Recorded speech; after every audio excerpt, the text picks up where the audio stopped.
pense que le quorum étant atteint, je déclare l'Assemblée générale ordinaire du COQ Rugby, saison 2023-2024, ouverte. Et je voudrais également saisir cette occasion pour remercier tous ceux qui ont contribué au fonctionnement, au rayonnement de ce club historique.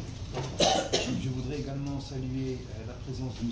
Gelouz, trésorier général de la fédération, que nous saluons et à qui on souhaite la bienvenue.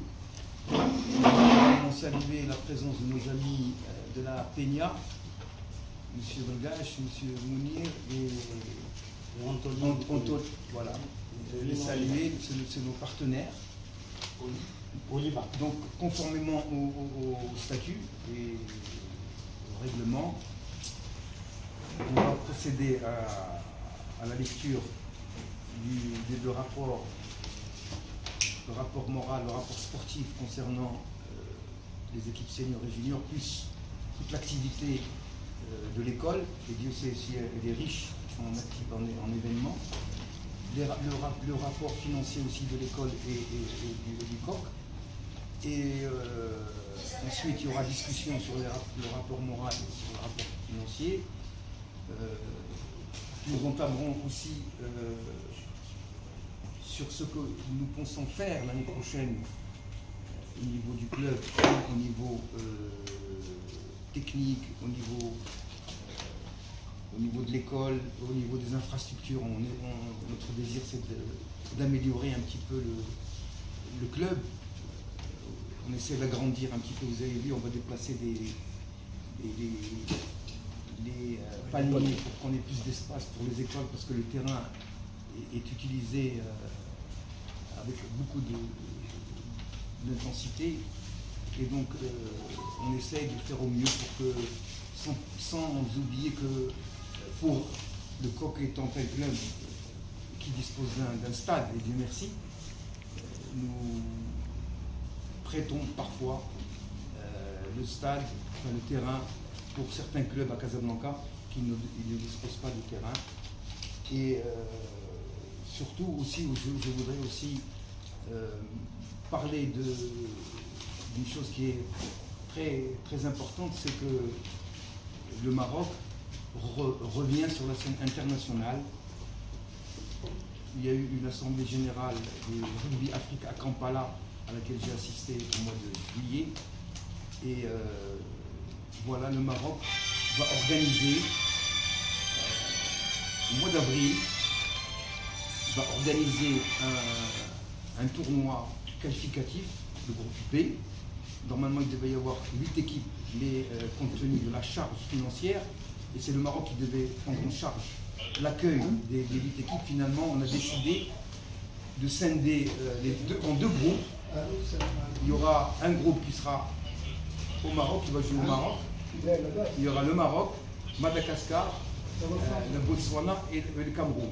Et le deuxième groupe, où il y a la Tunisie, le Nigeria et la Zambie, ils vont jouer à Tunis. Et les vainqueurs de ces deux poules vont jouer un match barrage pour accéder au groupe A, qui est qualificatif pour la Coupe du Monde. Parce qu'il faut savoir que 2025, World Rugby a décidé que les équipes qualifiées devraient être connues au plus tard fin décembre 2025. Donc si le Maroc se qualifie, il pourra évidemment participer à la Coupe d'Afrique qui est qualificative l'année prochaine. Ça va être à Kampala en Ouganda. Donc c'est une opportunité, puisque le Maroc, comme vous le savez, n'avait pas participé sur le plan international depuis plus de 4 ans. Et donc c'est une excellente nouvelle pour le rugby marocain. Et voilà, les U19 aussi vont certainement participer. Donc, si vous voulez, la fédération reprend. Aujourd'hui, la fédération a été réintégrée au dernier congrès qui a eu lieu en Angleterre, c'était au mois de mai. Et donc voilà, ça permet aussi à nos joueurs, évidemment, de prétendre jouer avec l'équipe nationale, parce que Vous savez que rugby, la seule satisfaction ou la motivation, c'est de jouer avec l'équipe nationale. Donc il y a aussi le championnat féminin. Mais bon, le championnat féminin, ce sera certainement l'année prochaine, puisqu'il reste encore 2 tournois. Un tournoi féminin à Tunis, de rugby à 7. Et ensuite, tous ces tournois sont des tournois qualificatifs, évidemment, pour la Coupe du Monde. Parce que vous savez que la Coupe du Monde rugby à 15, c'est la Coupe du Monde rugby à 7. Voilà, je vous remercie donc de votre présence et passe le ballon à M. Mkhari, donc, qui sera présenté par notre ami Alex. Et ensuite, le débat sera ouvert sur évidemment les perspectives d'avenir et le plan d'action, et tout ce qu'on peut prévoir pour l'année prochaine. Voilà, c'est pardon, بسم الله الرحمن الرحيم. اولا كنشكروا المكتب ديال النادي الكوك، كذلك كنشكروا السيد الرئيس على الكلمه التي افتتح بها الجمع ديالو، ونحن هنا الناس اللي يعرفوا جميع المسائل او التدخلات ديالكم في هذا الجمع الكريم. شكرا. Bien. Bien. Merci, Monsieur le Président. Donc, moi, je vais faire la lecture du rapport moral. Oui, je l'ai fait d'une façon très succincte, mais concise et précise. Bon, je vais le lire comme ça, faisant abstraction des polémiques qui entravent l'évolution du rugby national. Le COC s'est concentré, comme à l'accoutumée, sur la réalisation de projets socio-éducatifs et par le biais de son école de rugby, qui est la pierre triangulaire du COC, et sur la formation et l'encadrement des autres catégories jeunes et seniors. Éducation sportive, en dépit d'une programmation de compétition du mois aléatoire et de courte date, c'est 2 jours avant, 3 jours avant qu'on reçoit le programme. Le COC a réalisé une saison sportive très honorable et est devenu leader sur tous les tableaux, junior, senior, rugby à 15 et à 7. C'est ainsi que le COC s'est qualifié pour toutes les finales, championnat, senior, U19, rugby à 15 et senior, rugby à 7. Les résultats sont en annexe 2. L'école du rugby. Fort de ses acquis et de son expérience, l'école du rugby a pu réaliser ses objectifs en partenariat avec les parents. Il faut dire qu'on travaille en liaison avec les parents. C'est ainsi que l'école a pu concrétiser les déplacements au tournoi de Saint-Sulpice et de Perpignan, à l'organisation et à la participation aux différents plateaux pour les différentes catégories des jeunes. Pour la catégorie U19, il y a un effectif de 30 joueurs. Il faut dire que l'école de rugby, cette année, le nombre a été limité à 260 à peu près. 260. Les U19 en est 30. Malgré la contrainte imposée par la fédération de limiter le nombre de joueurs étrangers, soi-disant étrangers résidant au Maroc, ou nés au Maroc, à un quota ridicule de 2 par match. Moi je dis ça parce qu'il y a une représentante de la fédération, et ce problème des étrangers, de limiter le quota des étrangers par match, a été soulevé par ma personne à l'Assemblée Générale de Fès, et ça a fait aussi l'objet de plusieurs tickets. Bon, moi je profite de la présence de M. Berouge pour qu'il soit notre interprète et notre défenseur auprès de la fédération. Et bon, on ne manquerait pas de faire valoir tous les articles avec lui pour qu'on ait bien de cause sur ce point. Malgré ça, le staff de ces catégories a su imposer une équipe performante en championnat et en coupe. Cette catégorie U19 finaliste sur les 2 tableaux, championnat et coupe. C'est ainsi que il a remporté le championnat du Maroc, 2019. Voilà la coupe, le trophée, il est en face de vous. Et on a perdu de justesse à sa fille la coupe. Il y a lieu de signaler le bon comportement de l'ensemble des joueurs et du staff, aussi bien sur le terrain qu'à l'extérieur. Ça, on l'a fait exprès à la demande du staff technique, contrairement aux dires de certains dirigeants de la fédération, parce qu'ils ont accusé de manque de respect, alors qu'on a toujours, pour 2019, on a toujours respecté les règles. Catégorie senior, d'effectifs et de 45 joueurs, malgré un agenda de compétition contraignant, on a eu 10 déplacements à l'extérieur et de longs déplacements. Ainsi que le problème de limitation des quotas des étrangers, des améliorations notoires ont été apportées par le staff technique au niveau des entraînements et de l'organisation des déplacements. Parce qu'il fallait organiser les déplacements, toute la logistique, etc. Ceci s'est traduit positivement au niveau des résultats. Le corps senior s'est qualifié aussi bien en finale championnat et en coupe sans les remporter. Il y a une erreur. Rugby à 7. Consolidation de notre rugby féminine à 7. Consolidation de notre équipe féminine avec un effectif de 25 joueuses. Il a participé aux 4 tournois organisés par la fédération. Et nos filles ont fait bonne figure et se sont qualifiées, sont classées 3e. Et 2 filles ont été présélectionnées pour l'équipe nationale. Travaux d'aménagement des infrastructures, pour des raisons de priorité et de contraintes financières, les travaux entamés cette saison se sont limités. Donc cette année, puisqu'on avait des problèmes financiers, donc on s'est limité à l'extension du terrain, donc par le déplacement de paniers, nécessitant le déplacement et transplantation de 6 paniers. Les travaux sont en cours, ils ont déjà commencé.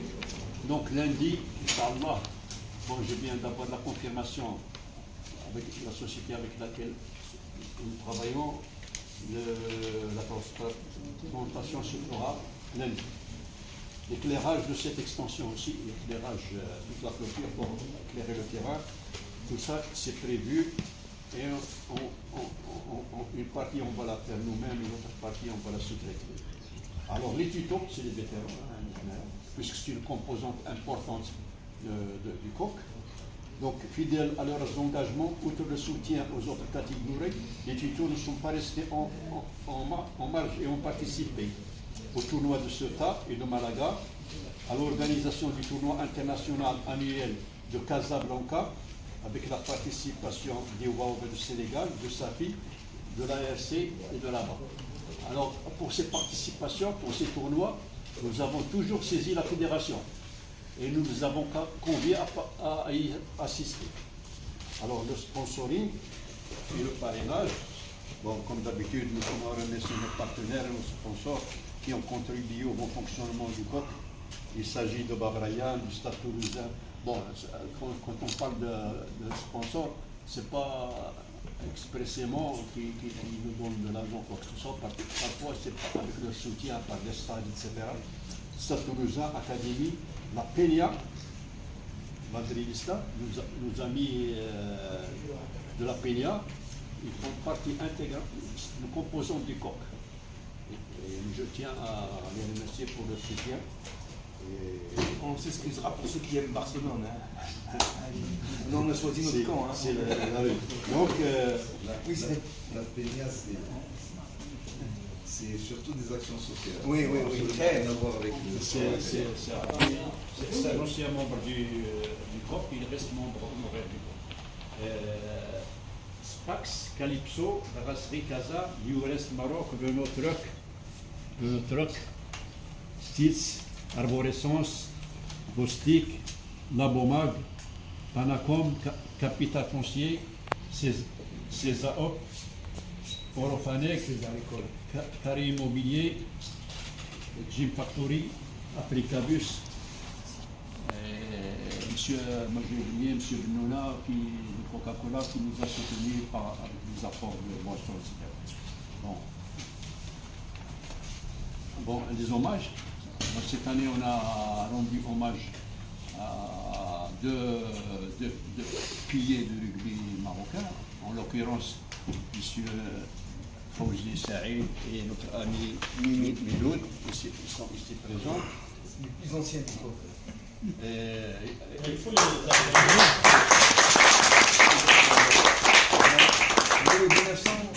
Bon mot. ça va mieux. Moi, ça m'a fait plaisir parce qu'ils ont joué avec moi. Donc, je connais très bien.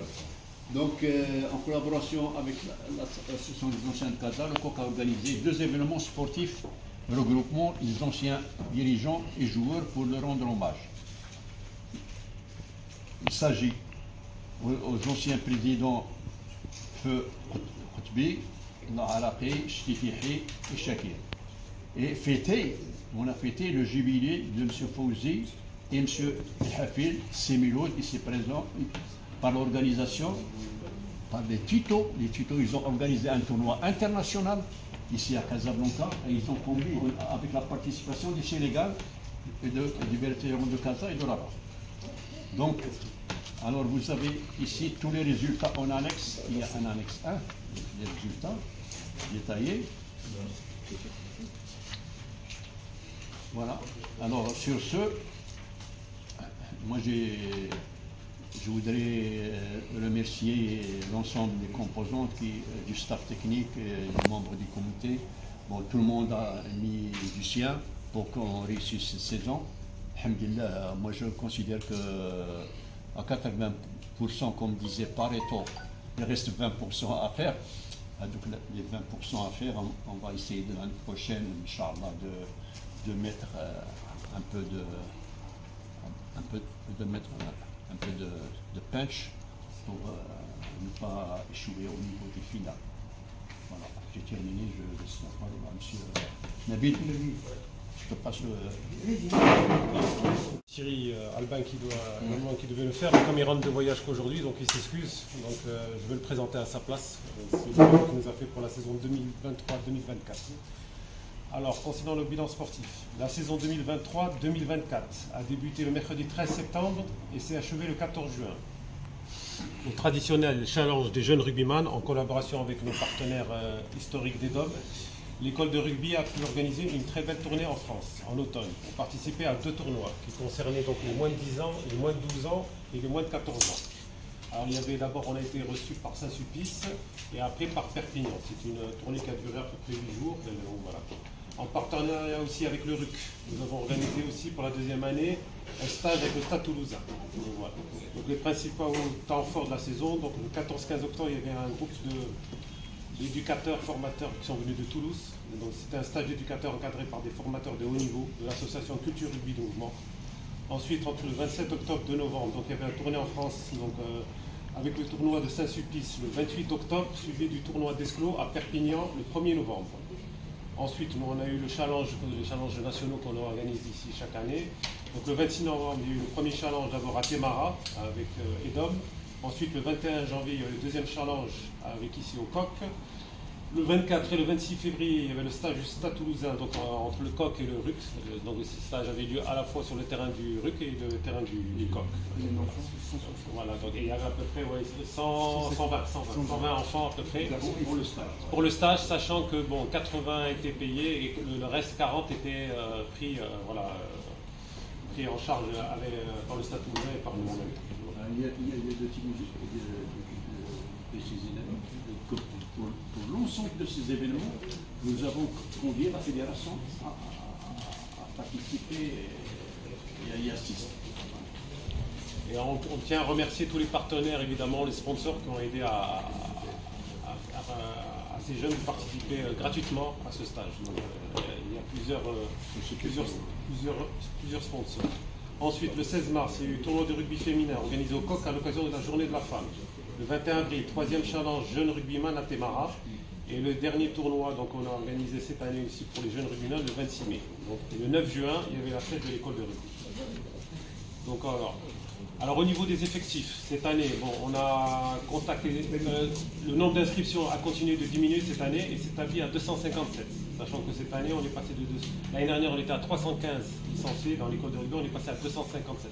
Ça fait une baisse de plus de 20%. Une partie de l'explication est une meilleure prise. Bon, alors, une partie de l'explication de cette baisse est une meilleure prise en compte des abondants et des inscriptions sans suite, mais aussi à une baisse sensible déjà constatée l'année dernière sur les petites catégories, notamment les moins de 8 ans, les moins de 10 ans, et les inscriptions plus réalistes en U16 et U19. Au niveau de l'encadrement, alors le nombre d'éducateurs est resté stable. On est à 28 éducateurs. Certains éducateurs étaient cette année en observation. Cela a permis un très bon taux d'encadrement dans certaines catégories et une plus grande flexibilité, mais se pose la question du financement. Parce que comment on donne une petite indemnité à chaque encadrant, ça nous coûte très cher en fin de compte. Mais bon. Taux d'encadrement brut, c'est-à-dire on a 28 encadrants pour 257 licenciés. Ça fait une moyenne de 9,2 de joueurs. Ce taux d'encadrement est le plus faible dans la réalité, étant donné le doublement de certains entraîneurs sur plusieurs catégories. Il est en baisse par rapport à l'an dernier. Au niveau des sponsors, au niveau de l'école de rugby, les sponsors traditionnels ont continué de nous accompagner, comme Africabus, Newrest, TITS, Arborescence, Roseland, Car Immobilier, Cestasu. Ces sponsors contribuent financièrement, mais aussi en nature, comme Africabus, Newrest et Roseland. En ajoutant les parrainages du Stade Toulousain, leur contribution atteint les 110 000 dirhams. Bon, après, vous avez les différents bilans. Je pense que vous avez les exemplaires. Il y a des bilans qui ont été distribués. Et voilà. Donc, à peu près, vous voyez qu'on a, au niveau des dépenses recettes, on est à plus de 363 000 pour un budget de l'année aux alentours de. Bon, avec la participation des voyages en France et tout ça, on a un chiffre d'affaires avec l'école de rugby de 688 000 dirhams.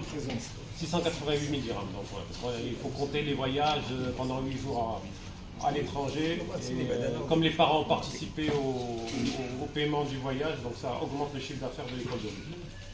Le budget global est excédentaire, mais ne tient pas compte des travaux entrepris pour la transplantation des palmiers, donc c'est en cours, ainsi que certains remboursements d'inscription au stage du Stade Toulousain. Cette année, le voyage en France à Saint-Sulpice a été largement excédentaire et a permis de compenser une baisse sensible du montant des cotisations, comme le montre le tableau et le graphique suivant. Donc, comme je vous dis, l'évolution des cotisations. Donc, cette année, on a, au niveau recette, on est à 274 000 dirhams, alors que l'année dernière, on était à 341 000. Vous voyez, c'est une baisse au moins de 25 000 au niveau des cotisations. Alors, pour conclure, au niveau sportif, la saison 2023-2024 a été une belle réussite avec une tournée réussie en France pour nos moins de 10 ans, 12 ans et 14 ans. Malheureusement, le tournoi à Marseille pour nos moins de 16 ans n'a pu avoir lieu. Nous avons été obligés de décliner l'invitation au tournoi de Monaco pour des raisons logistiques. La saison qui s'annonce risque d'être moins intéressante en termes de voyage, avec la fin de notre participation au tournoi d'Esclos, le tournoi à Perpignan. Malheureusement, cette année, on n'est pas invité, pour la simple raison qu'ils ont changé les présidences au niveau de l'école de rugby. Donc cette année, on n'a pas les mêmes affinités, donc c'est reporté peut-être à l'année prochaine, on verra l'année prochaine si on peut y retourner. Donc, il faudra aussi rapidement trouver d'autres partenariats ou d'autres destinations pour nos jeunes pour faire un voyage à l'étranger, soit en Espagne, soit en France, selon nos contacts. Au niveau financier, les comptes de l'école restent très sains avec un excédent. Mais là aussi, la situation se dégrade, avec depuis 2 saisons moins de licenciés et donc moins de cotisations. Il faut fournir un effort particulier pour attirer des jeunes dans les petites catégories. Enfin, les finances ne sont pas suffisantes pour mener à bien les projets d'amélioration des infrastructures qui permettraient d'évoluer sur des installations de bonne qualité. Il faut donc trouver des moyens financiers. Donc, on a vraiment besoin de moyens financiers supplémentaires pour au moins entretenir nos installations. On n'a pas pu participer au tournoi de Monaco. C'était pour les U l'année dernière, on avait participé. Et U12, moins de 12 ans. Parce que c'est d'abord, il y a un problème de frais de transport. Un billet Casa à Nice, c'est 5 000 dirhams. Et on ne peut pas demander aux parents de financer le déplacement à Toulouse, à Perpignan et ensuite Monaco. Donc cette année, on a pas pu. Il y avait un problème de date aussi. Ouais. Alors, il faut ajouter que le tournoi de Monaco, il a une fibre internationale. Donc, pour la représentation du Maroc, c'est important. Donc, le premier tournoi auquel on a participé, c'était vraiment bien. On était reçus par le prince et la princesse avec tous les drapeaux marocains, etc. Donc c'est un événement, disons, qui peut faire valoir l'image du Maroc. لا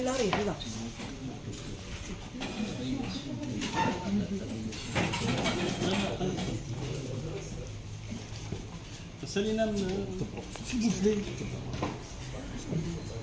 Alors tout d'abord, bonsoir tout le monde. Je tiens d'abord à féliciter nos joueurs, qu'ils soient juniors ou seniors, pour la performance sportive de cette année. Je pense que c'est quand même la première fois qu'on arrive depuis quelques années à ces résultats. Il ne faut pas laisser passer ça sous silence en disant que c'est quelque chose de normal, c'est quelque chose d'exceptionnel. Est-ce que les finances étaient derrière tout ça? Un peu, mais il y a aussi la volonté des gens qui ont servi ce club depuis des années et qui ont été derrière ces réussites. En premier lieu, les joueurs et les entraîneurs. En ce qui concerne la trésorerie, comme à l'accoutumée, au niveau de notre club, ce n'est pas le cas malheureusement avec les autres clubs sportifs, ce n'est pas le cas de d'autres sports, pas uniquement le sport au rugby. Notre trésorerie est encore une fois équilibrée. Depuis, moi je suis là depuis plus d'un quart de siècle, ça ne me rajeunit pas. Et depuis ce quart de siècle, la trésorerie de ce club a toujours été positive. Ça veut dire qu'on s'engage sur ce qu'on peut assumer. Et si on a une ambition, on s'arrange pour avoir les fonds nécessaires pour assumer cet engagement. Alors, si je me réfère, vous avez le rapport financier dans les détails, mais je vais juste rappeler quelques rubriques. D'abord, les recettes. Les recettes s'élèvent. Alors, comme vous l'avez remarqué, il y a deux aspects financiers. L'aspect financier de l'école de rugby, parce qu'il y a des rentrées d'argent spécifiques. Et puis, il y a le club, de manière globale. C'est ce que je suis en train d'expliquer. Alors, nous avons d'abord un solde de l'année dernière qui était de 53 607 de recettes. À cela s'ajoute un solde de la caisse de 157. Pour ce qui est des recettes, vous savez très bien que nous avons une convention avec le COP Tennis qui nous permet de recevoir une subvention de 70 000. En fait, c'est une contrepartie d'un certain nombre de services rendus déjà auparavant entre le COP Rugby et le COP Tennis. Cette année, on a l'enrichissement de nos recettes à travers la participation de la Peña. En fait, les 30 000 par année, s'il y a 40 000, c'est parce qu'on a eu besoin d'une avance. C'est là où je dis que je vais vous rappeler que cette année, il y a eu quand même quelques difficultés et qu'on a essayé de combler comme on vient de le dire. 35 000, c'est l'encaissement de chèque de l'UCEP qui a été fait par l'école de rugby et qui a été transféré au corps général. Groupe Charles Peggy, 25 000.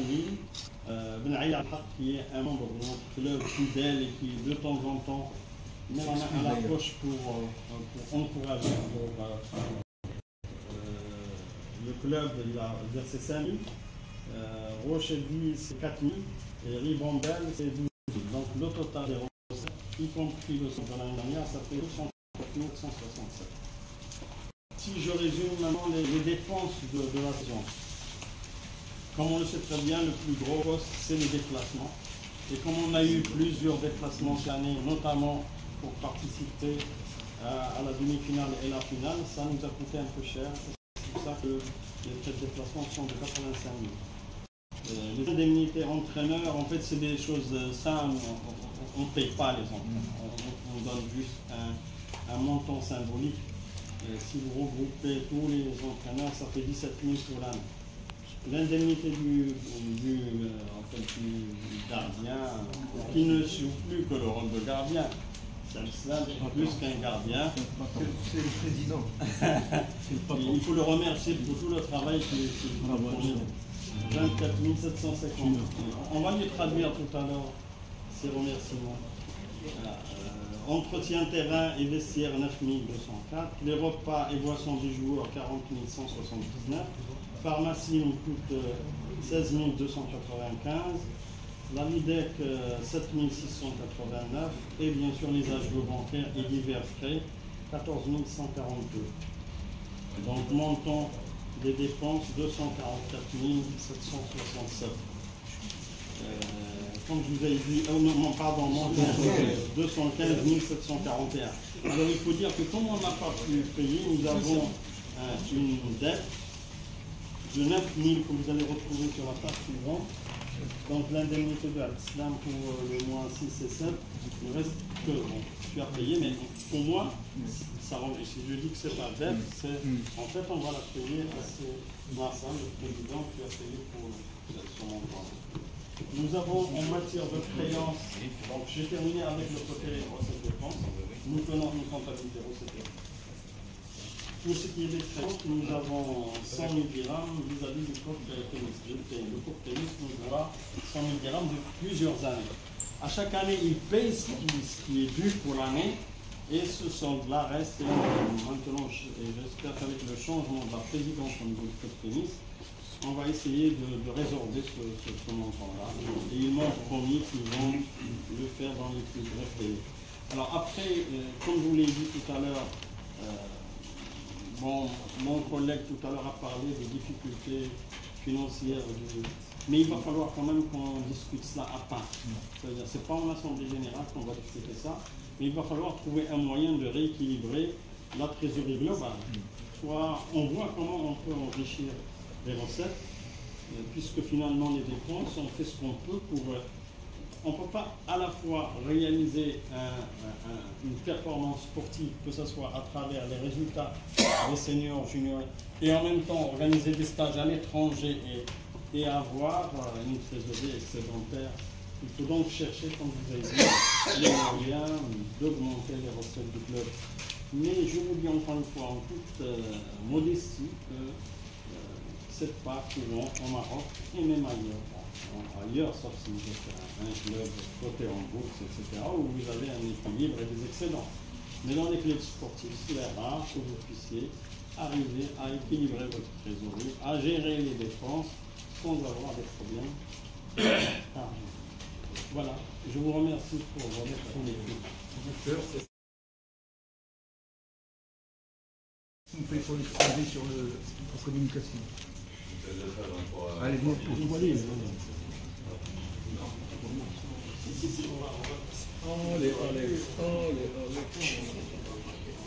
Alors, bonjour à tous. Merci de me laisser l'opportunité de parler de communication. Je crois que c'est la première fois qu'on en parle dans le cadre d'une AG. Pour la petite histoire, ça fait 2 ans qu'on a repris la communication. La communication existait, mais elle était faite par plusieurs personnes et à la fois pas beaucoup de personnes. Il y a 2 ans avec TTF, on s'est dit on va reprendre un petit peu tout ce qui est réseaux sociaux, communication au niveau de WhatsApp. Donc on avait démarré à 2 personnes. Il y a 2 ans on était à 2 personnes. Et l'année dernière on a gonflé les effectifs, on a fini l'année à 8 personnes. Je ne vais pas rentrer dans le détail des responsabilités de chacun, mais c'est juste pour montrer que maintenant ça y est, on a du monde projet, la communication. Dans les nouveautés de l'année dernière, donc on a, je ne sais pas si ça vous parle tout ça, mais TikTok, Facebook, etc. Levez la main ceux qui sont sur Facebook. Juste. Facebook du coq, hein, je parle. Ah, donc ok, très bien. Levez la main ceux qui sont sur TikTok. Ah, il y en a, génial. Je sais, petite parenthèse. Comment on voit, mais je suis parti. TikTok, c'est 10 000 personnes qui nous suivent. On l'a lancé l'année dernière, il y a déjà 10 000 personnes qui nous suivent. Si on fait le cumul des pages Facebook, TikTok et Instagram, on a quasiment 15 000 personnes qui nous suivent. Sachant qu'il y a certaines personnes qui sont à la fois sur Facebook et à la fois sur TikTok. La communication, c'est 2 choses. Le premier, c'est la gestion au travers des groupes WhatsApp du fonctionnement du club, d'organiser des tournois, de préciser que l'entraînement est annulé parce qu'il y a des problèmes de pluie ou des problèmes de terrain. Donc ça fait partie de la communication. Et ensuite, il y a la communication vis-à-vis de l'extérieur. Donc on va plus faire sur les réseaux sociaux, que ce soit Facebook, que ce soit TikTok, où on va communiquer à la fois les résultats, aussi prévenir qu'il y a des matchs. Et derrière tout ça, il y a 2 objectifs importants. Le premier, c'est qu'il y ait du monde qui vienne voir les matchs. Et la deuxième, c'est éventuellement d'avoir des sponsors qui s'intéressent au coq. Donc on est un petit peu dans cette phase-là où pour l'instant on donne de l'information, on se montre, on s'exhibe. Et puis on espère que ça va porter ses fruits et que, Inch'Allah, on aura des sponsors qui seront intéressés par tout ça. Là j'ai un tableau, c'est un petit peu compliqué, mais bon, donc on est 8 personnes, il a fallu se réorganiser, on a donné des responsabilités à chacun. Peut-être rapidement juste nommer les personnes. Donc il y a TTF qui est avec moi depuis 2 ans, il y a Ajar Boulboul qui est une des filles, qui a une jeune, donc on a une jeune femme de l'équipe des filles qui s'est intéressée à la communication. On a Marius qui a 16 ans seulement et qui est maintenant le photographe officiel du coq. Donc ça fait plaisir d'avoir une fille jeune qui s'investit dans l'extra sportif, on va dire, et d'avoir un jeune de 16 ans aussi qui s'investit dans l'extra sportif. Il y a Latif Wasfi qui lui cette année va se préoccuper de tout ce qui est médias traditionnels, on va dire, donc la radio, la télé, etc., voir ce qu'on peut faire avec eux. Il y a, alors j'ai pas le nom de famille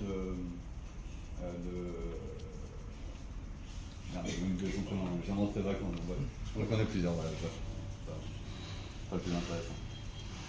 J'ai parlé des jeunes, on a défini un certain nombre de règles de communication entre nous. Peut-être la règle la plus importante qu'on a définie entre nous, c'est de rester positif. On veut donner une bonne image. On a dit que le but du jeu, c'est de faire venir des gens dans les tribunes et éventuellement de faire venir des sponsors. Donc la règle la plus importante qu'on a définie et qu'on essaie de respecter au maximum, c'est de montrer une image extrêmement positive du club, enthousiaste, familial, etc. Au niveau de création de contenu, c'est beaucoup de travail. On a créé une centaine d'affiches. TTF et Ajar sont devenus des spécialistes de création d'affiches, avec des fois des affiches très originales. Des centaines de photos de haute qualité, donc qu'on peut transformer en affichage grand format.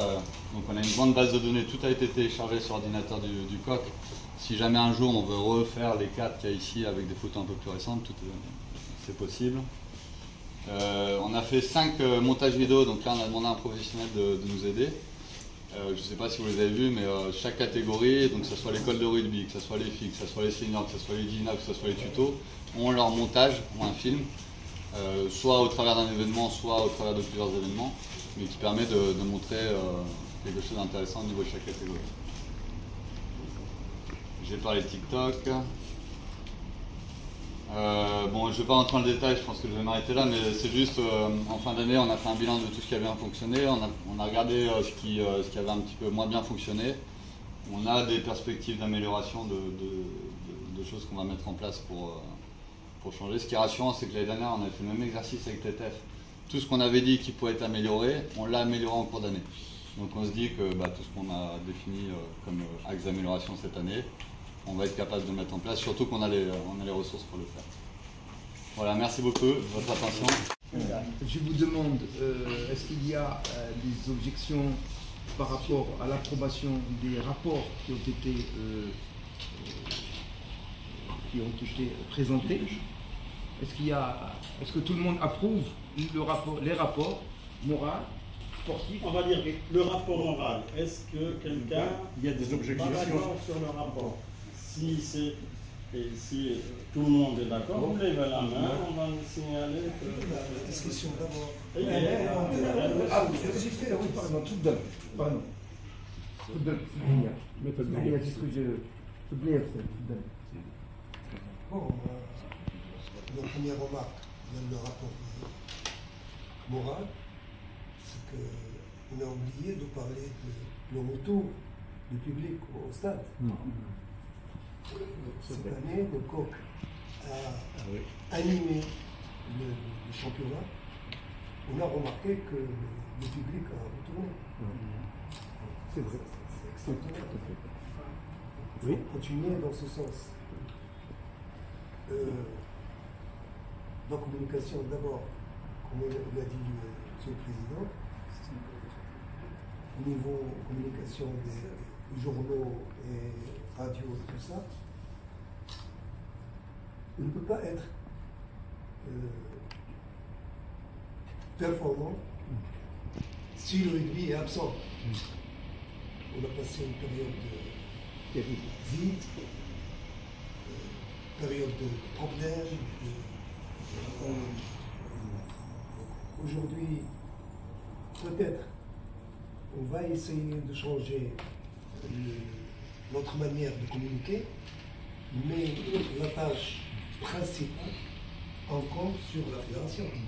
C'est la fédération qui doit faire un effort pour que la communication concernant le rugby soit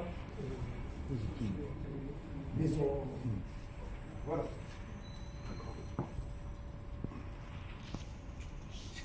Qu'est-ce qui veut intervenir? Le débat est ouvert. Hein. Vraiment d'abord Oui. au comité et le coq rugby en général, d'avoir continué à animer ce sport qui a un passé extraordinaire au Maroc, qui a produit d'énormes champions, qui a participé à des compétitions de haut niveau. Et aujourd'hui, malgré toutes les difficultés qu'il y a eu, le coq rugby a maintenu une cadence, a maintenu la formation, a maintenu tout ce qui fait que le coq rugby continue à exister et continue à produire des champions, parce que les résultats de cette année sont vraiment satisfaisants. Moi j'ai fait partie du comité à un moment donné, je sais que c'est difficile, et malgré ça, on a continué, on a perdu des sponsors, on a perdu des soutiens, et aujourd'hui, malgré ça, on est en train de se renouveler, on est en train de faire des choses magnifiques, et ça c'est tout. Ça mérite beaucoup de félicitations pour l'ensemble des équipes. Et c'est ce que je voulais dire. Bon, et s'il y a moyen de faire d'autres choses, c'est vrai qu'on doit s'impliquer un peu plus dans la presse, dans les médias classiques, la radio, la télévision. Il faut contacter. Nous avons au niveau du coq beaucoup d'amis dans les médias. Il faut les relancer, il faut les faire venir. Peut-être pourquoi pas organiser une conférence de presse pour renouveler le contact avec eux. Pourquoi pas faire des actions de proximité. Aujourd'hui, la fédération aussi est en train de redémarrer, de se reconstruire.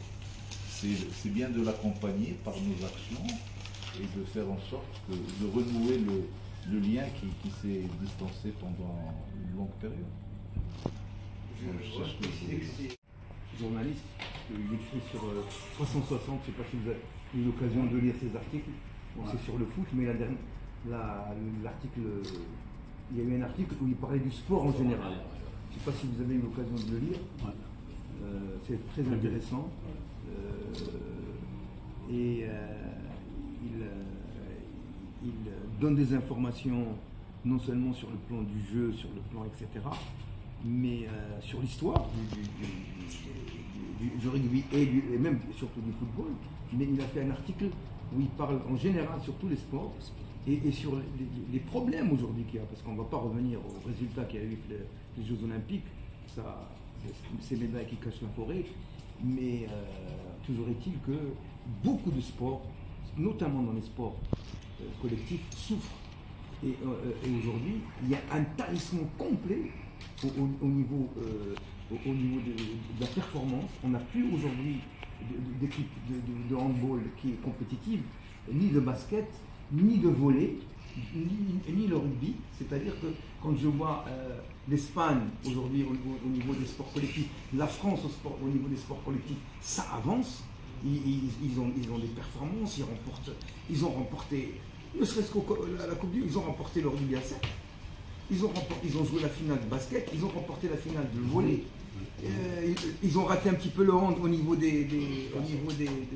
Les hommes et les femmes. Oui, mais en tous les cas, ils étaient présents, c'est ça.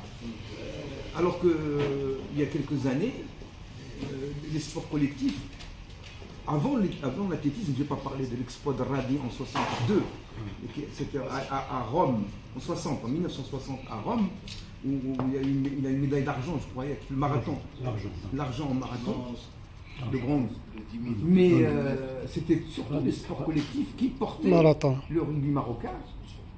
Parce qu'on avait un encadrement, le sport, parce qu'on avait un encadrement qui était bien formé, parce qu'on avait des infrastructures, parce qu'il y avait une volonté, et parce que je pense que pour moi le sport est un vecteur social, parce que si on compte aujourd'hui le nombre de joueurs marocains qui, grâce au rugby, se sont installés, je parle il y a 20 ans, il y a 30 ans, qui sont en France, certains en Espagne, en Italie, qui ont fondé une famille, qui ont joué, tout ça c'est grâce au sport. L'ascenseur social, c'était le sport, c'était un vecteur au niveau de la réussite sociale, c'était le sport. Et le rugby, Dieu sait, si a permis à beaucoup de Marocains de jouer en France et même à haut niveau, parce qu'on a, je ne vais pas citer Benzzi, mais il y a eu des joueurs qui ont joué à l'époque, c'était encore, c'était pas professionnel, qui ont joué dans des clubs, dans des clubs prestigieux. Et donc, et le rugby, n'oubliez pas que le rugby, quand même, sur le plan africain, oui, on a remporté évidemment je ne compare pas à l'Afrique du Sud, parce que l'Afrique du Sud est hors compétition. Ils sont en Afrique, mais ils sont trop loin. Donc, ne serait-ce qu'au niveau de l'Afrique, on a eu quand même deux Coupes d'Afrique.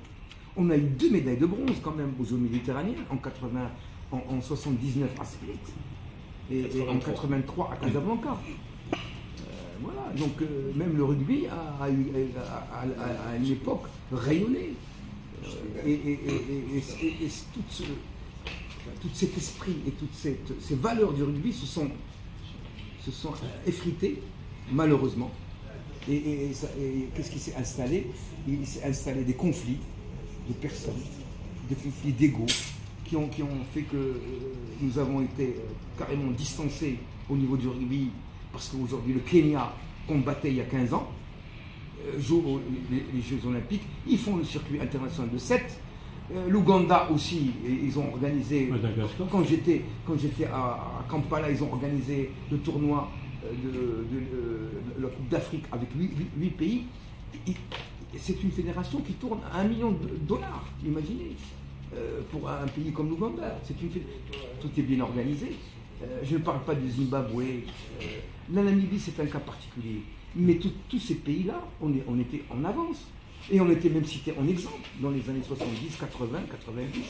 Donc peut-être qu'aujourd'hui, avec l'organisation de ce tournoi, je ne sais pas où est-ce qu'il aura lieu, ما عارفين غيدار واش كازا واش وجده ولا ما عرف مازال ما قررتوش.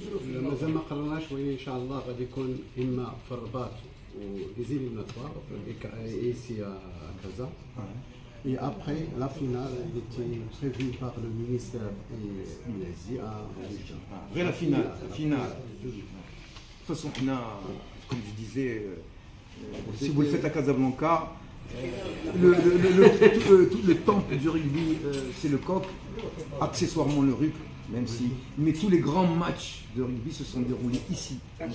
Tous les matchs depuis les années 60 se sont déroulés ici. Et je ne sais pas si le match Maroc-Espagne, c'était au RUC, je crois. Le match Maroc-Espagne, c'était au RUC. Et Maroc-France, c'était... Il y a eu un match Maroc-Espagne, Maroc-France ici. Maroc-France ici. Il y a eu plusieurs matchs où vraiment il y avait 2000, 3000 spectateurs. Vous imaginez 2000, 3000 spectateurs. Même le championnat à l'époque, il y avait, c'était... parce que le rugby est très particulier. Et le rugby est très particulier. Moi, je pense que c'est un sport à part. Hein. Même si j'aime le football, si j'aime le hand, mais le rugby est, à mon avis, hein, mais toutes ces valeurs-là qui faisaient du rugby un exemple. Moi, je me souviens très bien que en 79, quand on est parti à Split, eh ben, il citait un exemple pour la simple raison que dans l'équipe nationale, sur les 25 joueurs, tu avais à l'époque 20 qui ont passé le bac et qui faisaient des études supérieures. Vous imaginez, je ne vais pas comparer avec le football, mais bon, on dit que c'est un sport universitaire. Effectivement, c'est un sport universitaire. Il est né dans une université. Et ça reste quand même un sport qui est éducatif pour les enfants. Hein. Dans le cadre de l'Assemblée Générale, faisons la recommandation de ce qu'on vient de dire. Et notre collègue ami qui représente la fédération va faire en sorte de dire voilà, ça a été soulevé en Assemblée et vous allez recevoir un courrier. Et nous, on va adresser un courrier à la fédération pour lui rappeler qu'il y a un problème au niveau des joueurs étrangers et qu'il n'y a aucune raison de les pénaliser. Oui, moi j'ajouterais parce que en fait, c'est une mesure vraiment un règlement discriminatoire, je suis d'accord avec toi, qui n'honore pas le Maroc. Ce problème, moi je l'ai soulevé, ça fait 2 ans, en Assemblée Générale, avec la Fédération. L'Assemblée Générale a fait. Et je suis parti avec les documents de World Rugby, avec les articles qui appuient notre position. Alors, il se fait que c'est pas la règle 3009 qui c'est au niveau des règlements généraux que cette règle a été instaurée et qu'elle peut disparaître simplement par une décision de l'Assemblée générale de la fédération. J'ai eu la réponse du président de la fédération, autant M. Mouaked, à ce qu'il discute ça, est-ce qu'il révise ce dysfonctionnement, j'allais dire, cette discrimination. Franchement, il est anormal que le rugby qui défend des valeurs soit porteur de tu rédiges la donc, c'est bon. Donc, le travail, il a déjà commencé. On va l'appuyer par une recommandation et par des courriers. Mieux encore, moi j'avais discuté avec M. le Président, il était présent, et moi j'avais demandé même l'avis d'Afrique Rugby. Mais on a dit non. On a dit qu'on va d'abord demander à la fédération. Parce que la fédération, les décisions de la fédération sont souveraines. Ils peuvent aussi bien modifier cette règle. انا غادي نجاوبك على واحد النقطه ديال لا فيدراسيون. لو بروميير كا نديروها لا فيدراسيون. لا فيدراسيون ملي تيوصلها لو كوهي سي با سي جوست دو باش تراسل وورد ريغبي مثلا في هذه المسائل واش غادي يعطوك الحق ولا ما يعطوك الحق ولكن لو بوا la fédération est prépondérant. Voilà. Mais moi, ce que j'ai dit, j'étais voir la fédération. On n'est pas contre. Monsieur, on part sur la. C'est bon. Il y a le porte-parole, c'est le représentant de Rouge Radi, et ensuite on va faire un écrit officiel, on va faire un écrit selon la proposition de Sir Alaoui. Bien. Alors, est-ce qu'il y a d'autres interventions? J'ai quelque chose à dire, mais simplement peut-être qu'on a une actif, comité actif. J'ai pas mal sur le comité actif. Est-ce qu'il y a d'autres Tu l'as inscrit à monsieur. Oui. Est-ce qu'il y a une autre intervention? Jusqu'à le comité actif, j'ai pas mal de choses à dire. Mais sinon maintenant, le comité actif. Le comité exécutif. Le bureau. Est-ce que tout le monde approuve?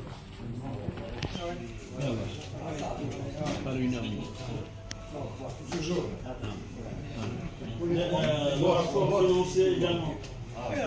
Les financiers, les deux.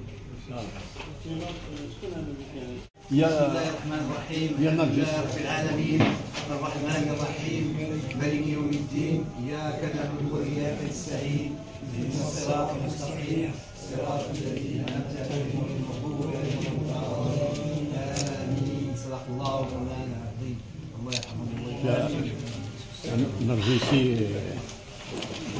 Donc, je pense que nous avons évoqué tous les points de l'ordre du jour. Je voudrais encore vous remercier à tous. Féliciter également nos équipes qui ont failli faire le grand chelem, qui sont qualifiées pour les finales, on n'en a remporté qu'une. Mais l'essentiel, c'est que les résultats sont encourageants. Je voudrais également, on vous parlera évidemment, on veut éclairer cet endroit, tout l'endroit ici, avec des panneaux solaires, comme ça on va mettre, nous avons notre ingénieur en chef, M. Mkhari, qui a déjà le projet en tête, pour pouvoir éclairer toute cette partie-là, surtout la partie qui va, où on va déplacer les palmiers, donc ça pourra être un espace de jeu pour les enfants, et on va essayer d'éclairer comme ça. Et ensuite, il y a d'autres projets concernant l'amélioration des vestiaires. Il y a un bureau spécial dédié au staff technique. Comme ça, le secrétariat sera dépendant. sera indépendant et on va créer, voilà. Et ensuite,